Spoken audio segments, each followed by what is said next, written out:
It's really a pleasure for me to be here. As was said just a minute ago, my name is Barbara Lewis, and I'm the director of the Trotter Institute at UMass Boston. Our focus at the Trotter Institute is the study of Black history and culture. I'm going to talk a moment, but before I do that, I'd like to invite the panel to come up and be seated in the front, because we're going to begin the formal part of our evening.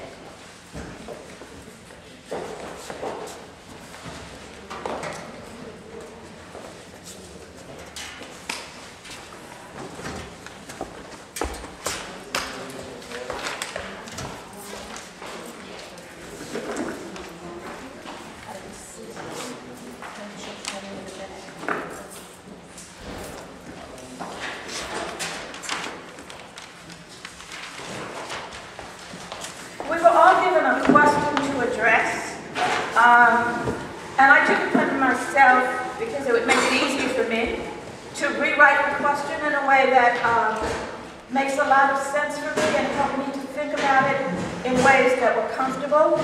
So the way in which I rewrote the question is one of the antecedents of the Boston busing and desegregation crisis of the 1970s. And for me, because I am very much a lover of history, and also, as friends have told me, I don't see that well from right in front of me, but I have a very good long-range vision. And I hope that that bears out in what I have to say to you this evening. And that is that, for me, the story begins not in the 1970s, but in the 1770s. We rarely go back that far, but I think that's exactly where we have to go back. And I also think that this fight in which we are engaged actually starts with the American Revolution. And the American Revolution is not fully finished. Because at that time, what the fight was, or as it worked out in relation to people of African descent, was that it was a fight over who was American and what are the citizen entitlements for that new nation. As we were driving here, and I was very lucky to be driving with, or I should say riding with, Christine Bozeman, who is in the film. And Christine, as we drove here, pointed out that we were passing a school named after Crispus Attucks, and that at that school, the students there get a very, very good education. I took that in, and I was also very happy about it because the story, in some ways, actually begins with Crispus Attucks. And the reason that I say that it begins with Crispus Attucks is probably, as so many of you know from history, he was killed March 5th, 1770. And his death signaled the beginning of the American Revolution. And another thing happened with his death. Well, several things happened with his death. But one specifically was that it galvanized a man named Prince Hall. He decided that he had to step to the fore, and he became the leader of a community, of the black community. But another thing that happened, and I will come back to Prince Hall in a second. Another thing that happened, and again, this is a name with which you're very, very familiar, I'm sure, Paul Revere. Paul Revere was an engraver at the time, and he created the graphic image of what had happened. And not to cast aspersions on Paul Revere, because they may not belong there. It may have started before him, but what happened in the engraving that he created was that Crispus Attucks was whitened. He was marginalized. His complexion was changed. And it was made into a story about America, a kind of America that more people at that time felt comfortable with. They weren't very happy with the idea that the first martyr of this new war was a runaway slave. How dare he? They got very, very upset. So they expelled him from American history. There were others who got very upset too. And let me just say this because I like words, so bear with me a minute. John Adams, another familiar name, wrote about that time, and he talked about that Crotley, that mock Crotley, motley crew or motley rabble of jack tars, mulattoes, Negroes, and Irish teagues. He didn't think that they were very good folks. He thought that they were, you know, scruffy fellows who had come to the relief of the nation. And so that was kind of, that expelling, that division, that separating of the worthy from the unworthy is something that has a very, very long history. And that long history we are still fighting today, over 200 years later. Another thing happened, not exactly in 1770, but in 1787, Prince Hall, whom I mentioned just a little while ago, as becoming the leader of the community of people of African descent at that time, he became very, very politicized. And in 1787, he and 14 other signatories submitted a petition to the legislature because they wanted equal education. They said, you know, we fought for this country, we've died for this country, we deserve to be citizens like everybody else. And in order to be citizens and to fulfill our responsibility to this new nation, we need to be educated. And not only do we need to be educated, but our children need to be educated. And so they asked for that right in the name of the community. That right was denied. And we are still fighting that now. Okay, I just got a little yellow piece of paper that says I have to cut to the chase, so I will do that. I put some numbers down there. I told you 1770. I referenced 1776. I referenced 1787. The way that I was going to wrap up, and I will do so now, is that we need to set an end to this fight. When are we going to win this fight? Is it going to be 2020, which will be 250 years from 1770? Is it going to be 2026, 250 years from 1776? Or is it going to be 2037, 250 years from 1787, when Prince Hall submitted that petition? We have to come together and create a plan that we decide where we are writing the narrative and we are rewriting the history as it needs to be told and should be told, and that will finally win the American Revolution. Thank you.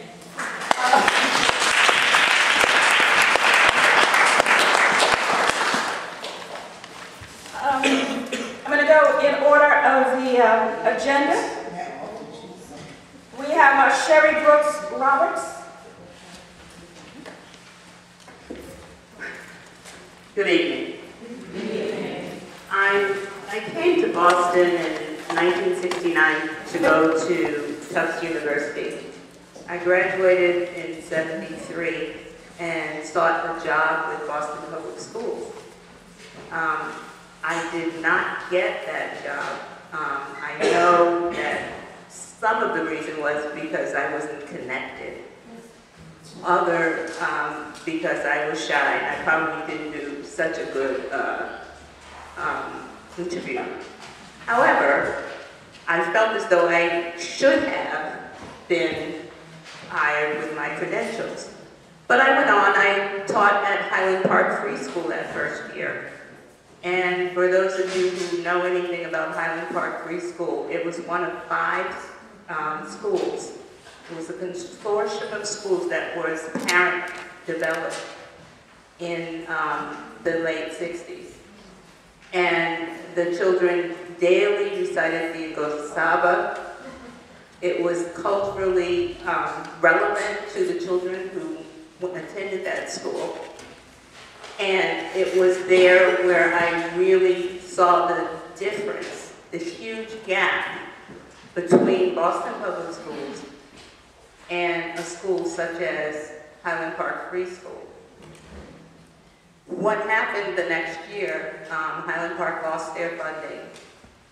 I went on because of the Garrity ruling, and although I did not go back or call HR about a position, they gave me notice, they hired me, and I knew they hired me because they had to hire me.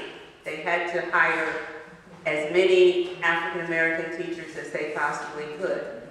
And that was because it was clear that in the Boston school system, there weren't enough teachers representing the children of color. They were systematically iced out of the hiring process. And I have anecdotal information from people I talked to who were going to the Boston Public Schools that systematically, one person was telling me that he would be one of the few people who would be pulled out to unpack books that were coming from the white school, because they had gotten, the white schools had gotten their new books, and they were sending the older books into the schools in Roxbury. And so that really talks about the impact in the Black community with our Boston Public Schools. In the Roxbury schools and the schools where the majority of the students were Black, the new and inexperienced teachers were assigned to those schools. The students in the predominantly Black schools scored much lower on the citywide tests, as they do now on the MCAS. Buildings were not maintained. Kids always talked about having to put the buckets out when it rained or snowed. The corridors were filthy, and not to mention the bathroom facilities were disgusting. The Harvard Grad School of Education Ed magazine states, and I quote, "Parents and community leaders supported by the NAACP accused Boston Public Schools of unconstitutionally segregating city's Black students." And as I had mentioned earlier, there were successful examples of parent-led educational initiatives that provided limited educational alternatives to Black parents. One being Medco. You know, Medco had started in the 60s, 1966. And along with Highland Park, there were a few other schools in that consortium, one being Page Academy, which is still going strong. But at that time, back then, those schools were free. Page Academy started tuition at this point. But it still has the cultural relevance in its curriculum to do and to teach our kids of color. In all of this, because of the ruling by Judge Gallagher,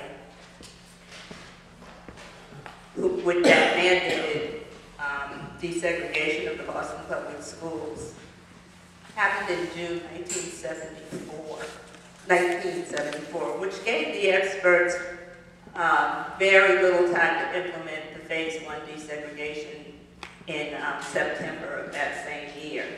And so what happened was they decided that they would segregate, put together the most segregated communities: Roxbury, Dorchester, South Boston, Charlestown.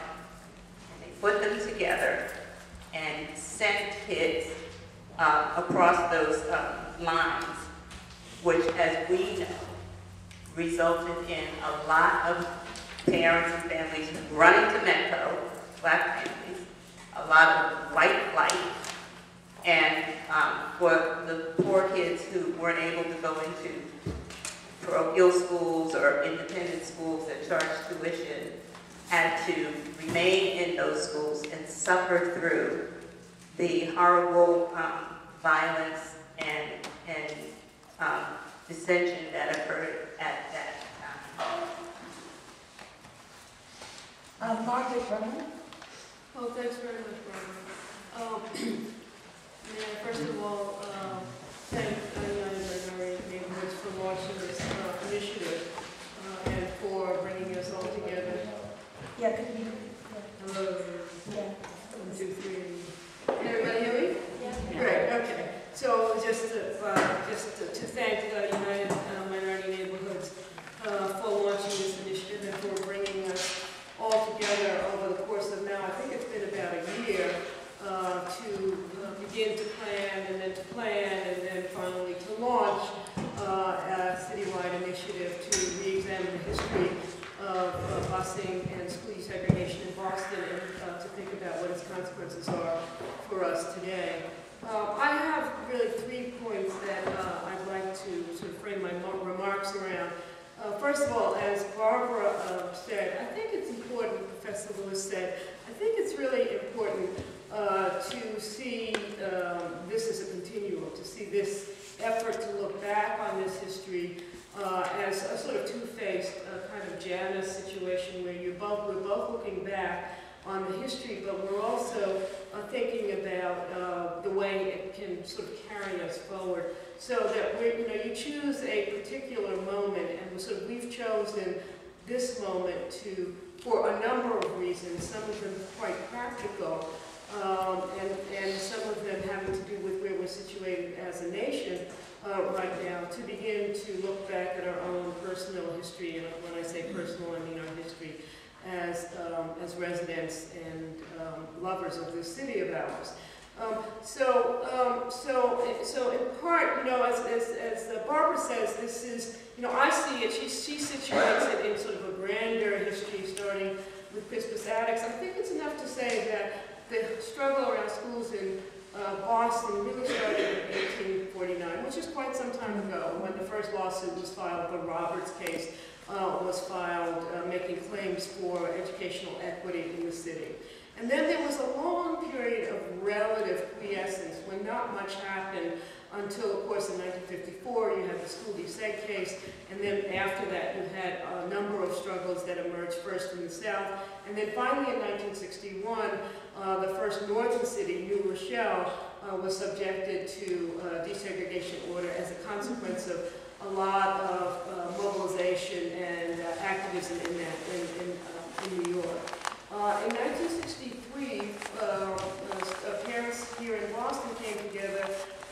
Paul Parks was one of the leaders of that early effort to begin to push the schools to organize an effective parents coalition around the schools, and to threaten ultimately that, and to use both carrots and sticks to begin to ultimately threaten that there would be a boycott if there weren't significant changes in the deep and dangerous segregative patterns in the city. And of course, those initiatives beginning in the spring of 1963 led us into, really I see that as sort of the beginning, the first steps into what is the struggle that we're looking back on now, that begins in early 1960s and really carries over until, say, 1985, 1984, 1985. And so that period is a period in which you have all of our public agencies, including our courts, with their hands on this problem, coming at it from different perspectives, and trying to create everybody their own sort of new vision of what the city and its educational commitments ought to look like. So that's my first point, is that we have chosen that particular period, 1963 to 1985, 1985, 1986, to begin. Why have we chosen that? In part because if we lose that history now, we've lost it forever. The people who hold the memory about what transpired are ready to talk about those experiences now, and that may be lost unless we capture it. And that sort of takes me to my second point, which is that, again, as Shelley and Barbara have already said, in part this is about organizing our own narrative of what happened, so that we can sort of better understand our past, lead us into a common future, and as equally importantly, hand down a future that fully represents what that struggle was really all about. And so when I say we're organizing our own narrative, let me just use a little metaphor by way of example. So, if you go outside and you kind of look at the night sky and you see lots and lots of stars, and they all look, and you're wondrous at how beautiful they are and how clear the sky is. That's one way of looking at the sky. But if you know what you're looking for, you can find a Big Dipper and a Small Dipper. Now, the only way we know there's a Big Dipper and a Small Dipper out there is because someone's identified these points as a Big Dipper and a Small Dipper. Otherwise, it's just a lot of, glorious sky out there. And so that when I say organize our own narrative, that's essentially what I mean. What are the points of light, as it were, to carry the metaphor way too far, that help us understand the nature of the struggle that took place in from 63 to 85. One way of looking at that would be to say, it was a struggle for democracy, and that's certainly part of what it was, but that's not all of what it was. It was also, another way of looking at it would be to say that it was a struggle for social justice beyond the ordinary American and Americanized notion of democracy, and to say that it was a struggle for social justice that injected into an understanding of the educational deprivations, understandings about class. And so the importance of this project really is that it does seek to understand from all of the sort of events, and each of them could be a star, the demonstrations, the court orders, and so on, to understand from all of those events and the push and pull of community and public leadership, a narrative that includes the essential elements that help us move forward with a fuller, more complete sense of our engagement around issues that often get ignored when our history is retold, and that have to do with difficult questions of, for example, class. So that's my second point. And then my third point is this. We do this at a moment when organizations all over the world, community groups all over the country are coming together, not only to look, actually I have two more points, I'm sorry, not only to look forward, but also to begin to look back. So that there is now a palpable movement across the country to look back at the 60s and the 70s and to try first of all, make sure that everyone's story is in there, that everyone's story is honored and has a place. And that's in part what our organization, Civil Rights and Restorative Justice Project at Northeastern University does, is we look at, all of these issues on the legal side, on the criminal and civil side. And so I see the work of United Neighborhood, United Minority Neighbors, and this particular project as a part of a national moment of activism around the past. And there's a lot that we can learn, and we are learning from other organizations. And my final point now, and this is my final point, is that we are doing this at a moment when we are on the precipice of new possibilities around the 200-year struggle for educational equity in this country.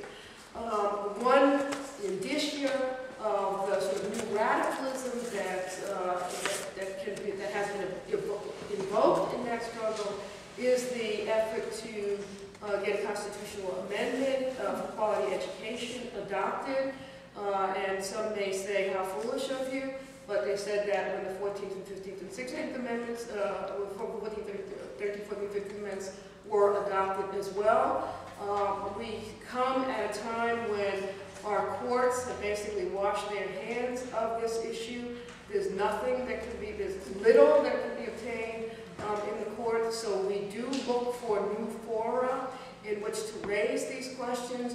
We look for them at a time in which our children continue to be criminalized in educational settings, in schools, in classrooms. And we look now, I'm getting rhetorical, I'm sorry, but we look for it at a time when, what's happening to them is the crime, and yet they are turned into criminals. And so we have a message this is part of a national message. It's a message to the Arne Duncans of the world who continue to look for easy and costless solutions to this, that can't happen anymore. And so in that sense, we're the 99%ers out there on this critically important issue as we go into this next election year. Thank you very much. Thank you.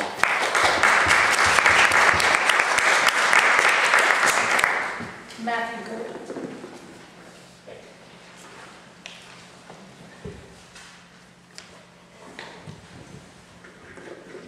Good evening. I'm very pleased to see as many folks here as there are, because this is still a subject and a time when we need to pay attention and expand our minds regarding the kinds of issues and assaults that seem to be escalating. If you listen to the rhetoric of the Republican presidential candidates, some of them have there's no temperance in their insults to a president of the United States. And so I get particularly concerned when people use words, because my professional preparation is as a speech and language pathologist. So as race matters, words matter. And one of my missions here this evening is to address words, so that as we go forward with this process, we will be conscious of the words that are being used, and hopefully that consciousness will make our deliberations more useful, more meaningful, and more truthful.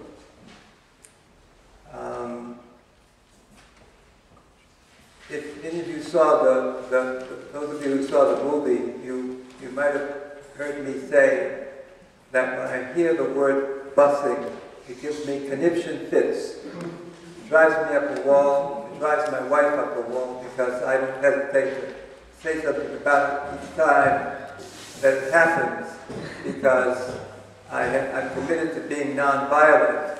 So I at least have to express myself unless I get an ulcer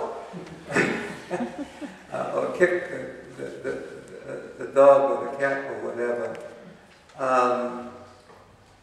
To me, this is very serious stuff, and we all deal with serious stuff. But I try to have some levity in my life, because you can go absolutely crazy if you try to deal with serious stuff but don't understand. You have to smile, you have to play once in a while. So keep that in mind as you hear what we say as a panel, because there are messages to be understood. Let me get to my pet peeve, the word busing. Busing was coined by the people who caused the problem in the first place. And it was used for the single purpose of obscuring what this crisis really was and continues to be about. In the case of the Boston schools, it was about racist practices that segregated black children from white children in the city of Boston for decades. If I make no mistake about it, the school building on Smith Court and Joy Street was built because the white power structure would not let black children go to the Boston public schools. And Margaret, you might know that date a little bit better than I do, but it was 18-something, I believe. Anyhow, so that was an instance in the 1800s of this de facto and de jure practice of keeping us in our place. Now, the main question we were supposed to address was, what do we need to understand about the history that led to the Boston busing/desegregation crisis from the perspective of the black community? One of the things I would like people to understand is we, as black folk, had no particular desire to be transported across town to sit in schools with white people for the purpose of getting an education. I'm a graduate of the Sherwin School, which some of you probably never heard of. I graduated, or I got promoted from the 8th grade there in 1944. I went to the Timothy Junior High School at the time, 7th, 8th, and 9th grades, and I went there because I wanted to go to Boston Trade School to study electricity, and Boston Trade did not have a 9th grade.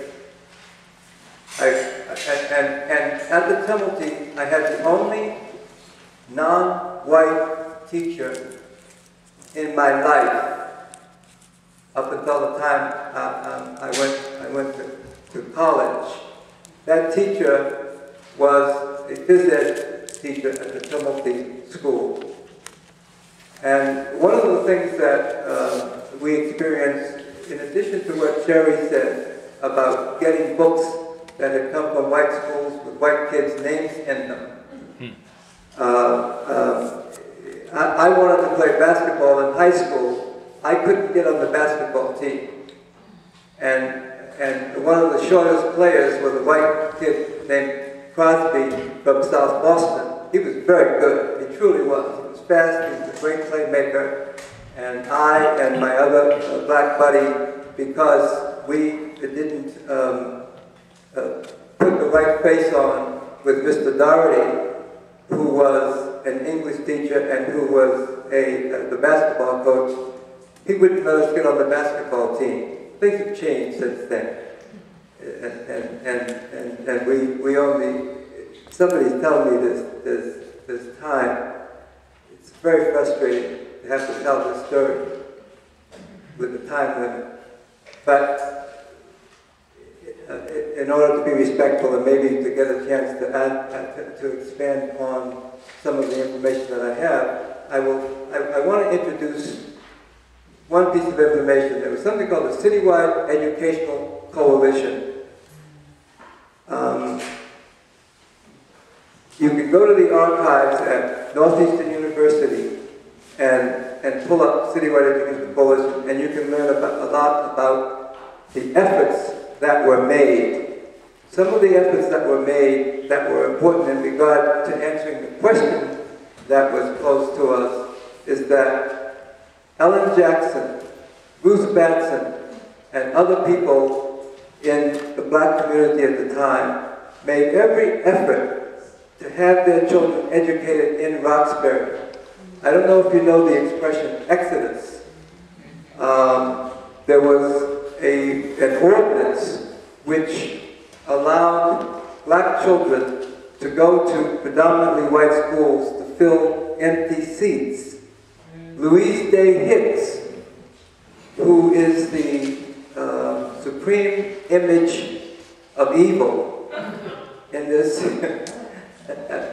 in this whole story, did everything she could to make sure that we weren't even able to take advantage of the open seating as it was called, in schools outside of Roxbury. That resulted in it having to go to the NAACP, to go to court, and by the time it got to that level, it was out of the hands of anybody in Roxbury or South Boston or any place else. And we got what is euphemistically called today busing. I have to say one more thing. I knew that we had a problem with language when I saw a speech made by President Ford. He didn't just say busing, he said forced busing. Forced busing. If anything was forced, it was the court order that required mandatory desegregation of the Boston public schools. And we had to force people to do it because what happened is that they put into the hands of the same people who made the decisions to segregate us, to unsegregate us, and they weren't about to do it. Thank you.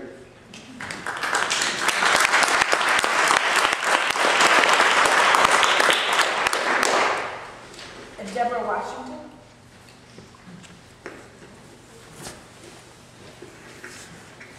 Thank you. I'm going to take a couple of minutes because I'm itching to hear questions from you. I'm going to come at this from the perspective of my job. And my job is Director of Diversity at Mass General.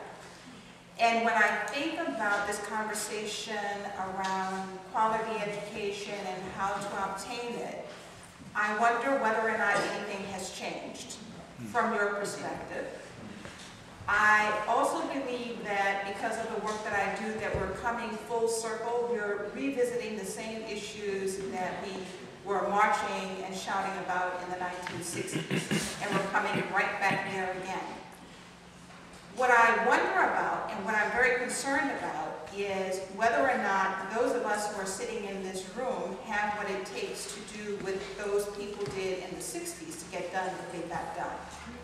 One of the major frustrations I have in my life is I don't see people having enough courage to leave a work area to come down for a meeting when it comes to talking about issues of racism and discrimination. So if a person doesn't have enough backbone to leave a work area to come down to a meeting, I don't know what it will take or who it will take to make the necessary changes that we're talking about when we stir up these memories that are depicted in the film. Because the film is powerful. It stimulates a lot of memories. It stimulates a lot of emotion. And one of the things that comes out for people who come to me to help them solve their problems is they're looking for justice. They're looking for somebody to pay for what is happening to them. And if we don't do something constructive with the emotions that are stimulated by this film, we're not going to move this agenda around quality education forward in any constructive way at all. Our challenge is to focus. Our challenge is to identify the problems. Our challenge is, are we going to handle the problem as individuals, or are we going to come together as some form of a community who is attacking these issues all together? So I will end there, and I'm hoping someone will facilitate a conversation that all of us can have in the remaining time. I think that's supposed to be me. Okay. Is it? No? You want to know about the panel? Okay. And move the conversation into the room. Yeah, but I thought I was moderating the Q&A. Yeah, we're going to break them down into small groups. Oh, okay. All right. All right. So, I'm supposed to wrap up. Well, I will try to do that. I'm going to come at this perhaps from a very oblique way. I heard a number of things. I certainly heard that we were positioned in second-class status through the cast-off books that you talked about, through the substandard and damaged facilities in the schools. From Mr. Good, I heard about language and its intended obfuscation to conceal a status quo that was supposed to change on the surface, but was not changing underneath. From Deborah Washington, I heard a very rousing question about transformation. And are we revisiting a history that's been repeating ad infinitum to no avail? And if we have, do we have the gumption to do something about it now? Do we have the resources? Do we have the collaborative intent? And I think collaborative intent is something that we have missed for so very long. Some of us have been extraordinarily brilliant on an individual basis, but I don't know if we've ever risen to the challenge of mobilizing as a group and making a change that will last beyond our lifetimes. As a community of African Americans, of Africans of various, histories, we've done brilliant and extraordinary things. But those things, not only, and it's not necessarily our fault, although we have made some contributions to the result, they have often been episodic. In a way, they've been like the stars that you talked about, Margaret. They've glowed, but the glowing has not lasted as long as we needed it to last. And so the challenge that we have now is, can we come together and make our firepower truly transformative? Thank you.